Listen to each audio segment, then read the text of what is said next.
आया। हम लोग क्लास की स्टार्टिंग की बात करेंगे कि साहब पूरा साम्राज्य इनके अंडर, सॉरी इतना बड़ा इनका साम्राज्य था, मौर्य साम्राज्य था, पर कलिंग फिर भी स्वतंत्र था।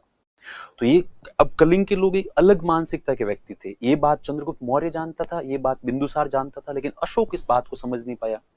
अशोक को तो वैसे ही मैप के अंदर उसको लगा कि साहब ये देखो, ये इंडिया का पूरा मैप है और हमारा साम्राज्य यहाँ से होकर ये पूरा यहाँ साहब यहाँ तक जाता है, पाटलिपुत्र है, यहाँ तक है, इधर पूरा अफगानिस्तान तक फैला हुआ है। और जबकि ये बीच में एक छोटा सा जो है, ये है ना अलग से क्यों है?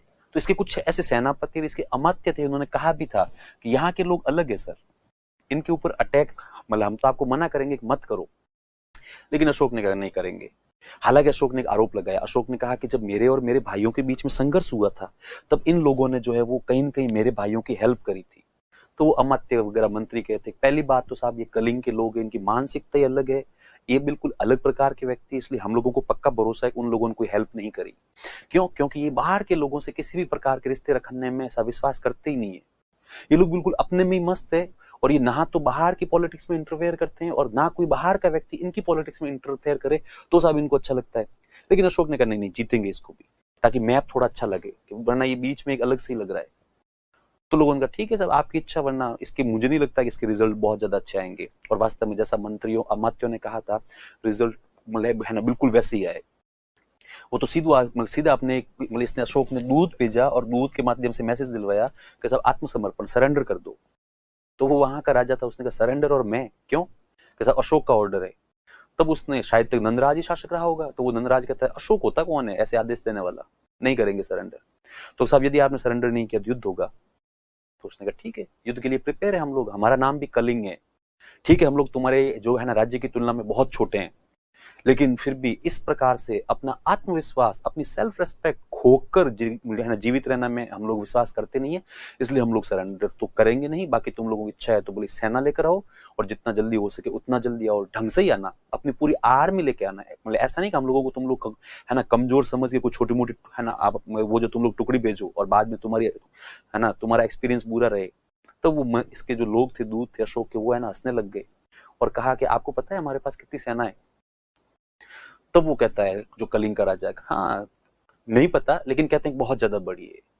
तो आपके पास कितनी है? तो वो कहता है राजा कलिंग का, वो तो देखेंगे युद्ध के मैदान में हमारे पास कितनी है और तुम्हारे पास कितनी है, अभी तुम लोग जाओ यहाँ से। तो हम है ना लाखों की तादाद में आएंगे।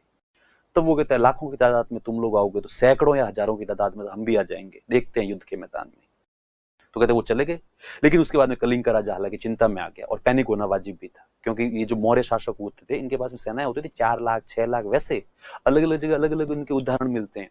और फिर कलिंग के राजा ने साफ साफ चेतावनी दी, आओ तो ढंग से आना और पूरी आर्मी लेके आना।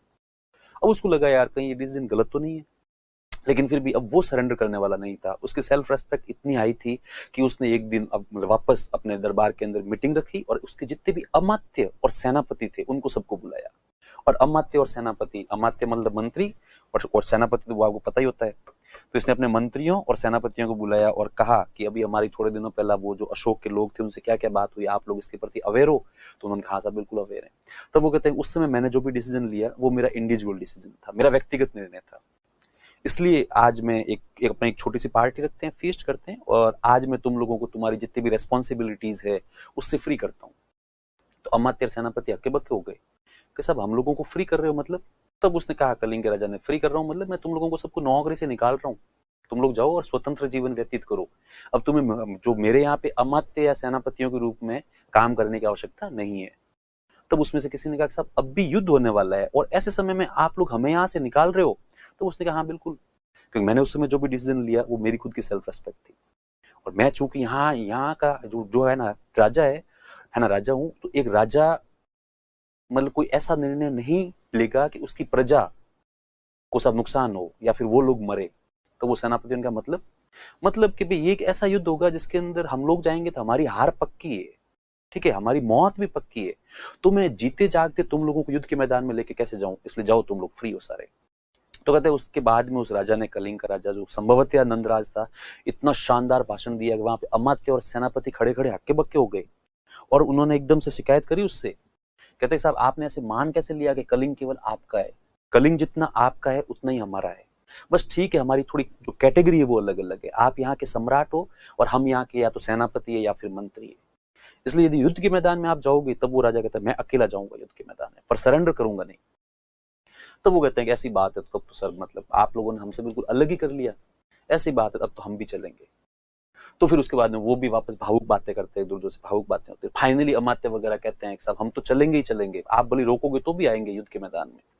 तब वो कहता है राजा है ना, वहां का सम्राट, ठीक है फिर, पर तुम लोग सब अपनी अपनी इच्छा से यदि आना चाहो तो आना, बाकी रिजल्ट पहले से पता है कि हम लोग वहां जाएंगे, केवल लड़ेंगे और मरेंगे, इसके अलावा और कुछ भी नहीं है। तो कहता ठीक है, पर वो इसी के साथ ही अपने सेनापतियों से कहता है कि सेना के ऊपर भी तुम लोग आदेश जारी करोगे नहीं, सैनिकों को जाके तुम लोग फ्री करना, तुम लोग फ्री हो, अपने अपने घर पे जाओ। हाँ, कोई स्व इच्छा से लड़ना आए और बहुत ज्यादा स्व इच्छा से लड़ना आए तो फिर उसको मतलब आने देना, वरना नहीं। तो कहते हैं सेनापतियों ने जाके सैनिकों से यही वाली बात कही, तुम लोग फ्री हो। तब वो सैनिक कहते हैं साहब कैसे? तो साहब ऐसी ऐसी बात है। तो वो सेना को देखो, ऐसे माहौल के अंदर उल्टा जोश जो है वो दुगना हो जाता है। सैनिकों ने कहा साहब ऐसी बात है, मतलब राजा अकेला लड़ने के लिए जाएगा और मरेगा हमारे कलिंग के लिए, तो हम लोग ऐसे कौन से निकम्मे हैं, हम लोग घर पे जाएंगे तो हमारी माताएं हमारे ऊपर चूड़ियां उड़ियां फेंकेंगे नहीं क्या, हम भी चलेंगे।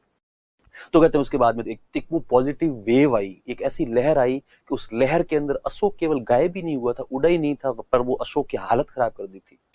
जैसे अब सब उसके पास में, कलिंग के राजा के पास में अनुमानित सेना कोई 20-30 हजार के आसपास थी, इससे ज्यादा नहीं थी, 20-30-35 हजार के आसपास आप मान लो मैक्सिमम। लेकिन जैसे व्यापारियों को पता लगा कि कलिंग का राजा और कलिंग की सेना अशोक से सब लड़ने के लिए जा रही है, जिनकी सेना हमसे कोई 15 गुना बड़ी है, तो वो व्यापारियों के अंदर भी देशभक्ति का ऐसा ज्वार आया, उन्होंने कहा हम भी जाएंगे। तो पूरे मार्केट क्लोज हो गए, लोग आ गए। उसके बाद में जब किसानों को और भी सब है ना पब्लिक को पता लगा, वो भी जोश में आ गए। उन्होंने कहा ऐसी बात है, मतलब अशोक ने कलिंग को इतना कमजोर समझ लिया कि हमारे ऊपर अटैक करेगा। तो कहते वही, तो कहते पूरा कलिंग उमड़ पड़ा था। और जब कलिंग के सारे सब है ना पुरुष इस तरीके से उमड़े, तो कहते महिलाओं के अंदर एक अलग प्रकार का जोश आया। महिलाओं ने कहा यदि आप लोग लड़ने के लिए जा रहे हो तो हम भी इतने कमजोर नहीं है, इसलिए महिलाओं का योगदान भी पूरा होगा। तो महिलाएं साथ में आई। तो कहते हैं उसके बाद में तो कलिंग के अंदर एक अलग ही उल्लास रहा होगा। छोटे छोटे लड़के लड़कियां वो भी रवाना हो गए साथ, हम भी लड़ेंगे। केवल इन्फेंट जो पैदल चल नहीं सकता, कुछ 4-5-6 साल के बच्चे, वो घर पे रुके, ठीक है, बाकी कुछ ऐसे बड़े बुजुर्ग रुके, वरना पूरा कलिंग उमड़ पड़ा था। उन्होंने कहा चलो, अब उनके पास इतने हथियार नहीं थे, तो हथियार बिल्कुल उनके देसी, हाथ में ऐसे कोई लकड़ियां, डंडेर, झाड़ू, बेलन, भाटेर वगैरह लेके आए पूरे। इधर अशोक गया साहब कलिंग के ऊपर अटैक करने के लिए। अशोक को लगा कि वो मतलब है ना, ये जो कलिंग के लोग कितने इकट्ठा हो जाएंगे, 25,000 50,000 मैक्सिमम। और जब अपने बीच में युद्ध होगा तो युद्ध कितनी देर चलेगा, ये थोड़ी देर चलेगा, उसके बाद अपन जीत जाएंगे, वापस आएंगे। तो अशोक उनको बहुत ज्यादा वैसे नॉर्मल करके गया था, लेकिन जैसे ही वो कलिंग पहुंचता है तो अशोक और अशोक के सेनापति हक्के बक्के हो जाते हैं, क्योंकि सामने 25-50 हजार नहीं 3 लाख लोग खड़े थे, 3 लाख प्लस लोग थे। और वो अशोक ने जब उनको 3 लाख लोगों को देखा तो जिधर देखे उधर यूं अशोक उनको देखे कलिंग वालों की तरफ, तो यूं लगे जैसे सब समुद्र के अंदर कभी अपनी आंखें रुकती नहीं है, मतलब कभी अंतिम सब सिरा दिखाई देता नहीं है, तो वैसे दिखे अशोक को। और अशोक के अरे भगवान, जिधर देखो उधर ही उधर लोग खड़े हैं। फिर अपनी सेना की तरफ देखे तो उसकी सेना भी इतनी बड़ी, लेकिन दोनों में एक फर्क था। अशोक की जो सेना थी वो स्किल्ड थी, उनके पास में हथियार थे, उनके पास में कवच थे, वो लोग बिल्कुल सैनिकों के रूप में थे। जबकि सामने जो लोग खड़े थे वो बिल्कुल बच्चे, लड़के, लड़कियां, महिलाएं और किसान वो थे जो स्किल्ड नहीं थे, वो परंपरागत योद्धा नहीं थे। तो अशोक इतनी भीड़ को देख के अशोक अपने मंत्रियों की तरफ देखता है। तब मंत्रियों ने कहा साहब हमने पहले ही कहा था ना, ये कलिंग है, और ये कलिंग के लोगों का आत्मसम्मान कितना है वो आप देख लो, सामने सब आए हैं। अब अशोक की स्थिति खराब हो गई, स्थिति अब, हालांकि ये बात तो तय थी दोनों के बीच में युद्ध होगा, जीतेगा अशोक ही, पर अशोक लड़े किससे? सामने कोई सेना होनी चाहिए ना लड़ने के लिए। सामने लड़के लड़कियां खड़े हैं, महिलाएं खड़ी है, इधर सब अशोक के जो भी सैनिक है वो बिल्कुल हथियार लेके आए हैं, इधर वो लोग हाथ में भाटे वाटे लेके खड़े हैं। और अशोक की स्थिति तब खराब हो गई जब सामने खड़े खड़े लड़के लड़कियां अशोक को चेतावनी दे जोर जोर से, और वो अशोक को कह रहे देखे कहीं आ रहा हिम्मत में तो ठोकू तारे एक टमाटर में भाटो फोड़ दूं। तो अशोक होगा यूं हक्का बक्का होकर अपने सेनापतियों से, ये बच्चे मेरे को यहाँ चेतावनी दे रहे हैं कि साहब ये कलिंग है, ये ऐसे नहीं हारने वाले। तो कहते अशोक ने उसके बाद में वहां के राजा से वापस संपर्क किया और कहा प्लीज आत्मसमर्पण कर दे, अपनी जनता के बारे में सोच। तब वो कहता है आत्मसमर्पण तो मैं कोई आज करूं और काल करूं, हाँ एक बार वापस मेरे जो सेनापतियों से कहता हूँ जो वापस जाना चाहे वो लोग सारे चले जाए। पर कहते एक बच्चा भी नहीं गया, सब लोग वहीं पे खड़े रहे। अब यदि अशोक वहां से मुड़ के वापस चला जाए तो इतिहास के अंदर लिखा जाएगा कि अशोक ने कलिंग पर आक्रमण किया, लेकिन वो कलिंग की विशाल सेना देखकर डर गया और वापस वहां से भाग गया। अब अशोक के सामने बहुत बड़ा प्रश्न, वो अपने आप इतिहास में क्या ही लिखता है, एक भगोड़ा या फिर एक ऐसा विजेता जो छोटे छोटे बच्चों से लड़ा। फाइनली अशोक ने बहुत ज्यादा प्रयास किए। अब अशोक को अफसोस हो रहा था, अब अशोक को लग रहा था मेरे दादाजी मेरे पापा ने कभी कलिंग के ऊपर अटैक क्यों नहीं किया, क्योंकि लोग ऐसे हैं। फाइनली क्या, अब सब परिस्थितियां कंट्रोल में नहीं थी, दोनों के बीच में युद्ध हुआ, तो कलिंग के लोग इतनी जिजीविसा से लड़े थे जिसकी कोई हद नहीं थी।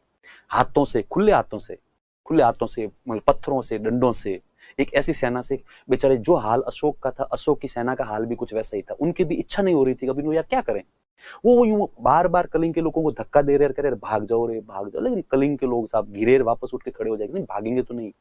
तो फाइनली 1 लाख लोग मारे गए। इतना भीषण युद्ध हुआ था, चारों तरफ रक्तपात ही रक्तपात था।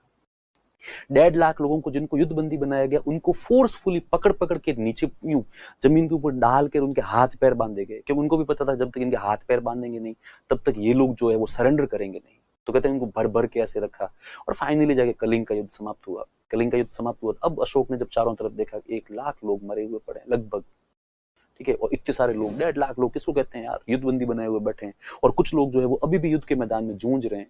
फाइनली फिर अशोक को अपनी गलती का एहसास होता है। अशोक कहता है कि मेरा जीवन के अंदर सबसे बड़ी गलती थी कि मैंने कलिंग के ऊपर आक्रमण किया और मैंने कलिंग के लोगों के आत्मसम्मान को इतनी ठेस पहुंचाई, ठीक है, और ये लोग वास्तव में ये अलग ही योद्धा है एक प्रकार से। तो कहते हैं उसके बाद में कलिंग का हृदय परिवर्तन हो गया, सॉरी अशोक का हृदय परिवर्तन हो गया। अशोक ने अपनी तलवार फेंक दी और उसने कहा आज के बाद मैं मेरे जीवन में कभी तलवार को हाथ नहीं लगाऊंगा और कभी कोई युद्ध नहीं करूंगा और ना कोई युद्ध की बात करूंगा, और अब मैं केवल शांति चाहता हूँ और कुछ भी नहीं। तो ये था कलिंग। चलो आज थोड़ी बातें ज्यादा हो गई इधर उधर की, तो पर चलो खैर ध्यान रखना आप लोग। तो ये कुछ जानकारियां हैं वो अपने लिख लेना। तो अपन मिलते हैं नेक्स्ट क्लास के अंदर कल। आज के लिए इतना बहुत है। चलिए ठीक है, थैंक यू।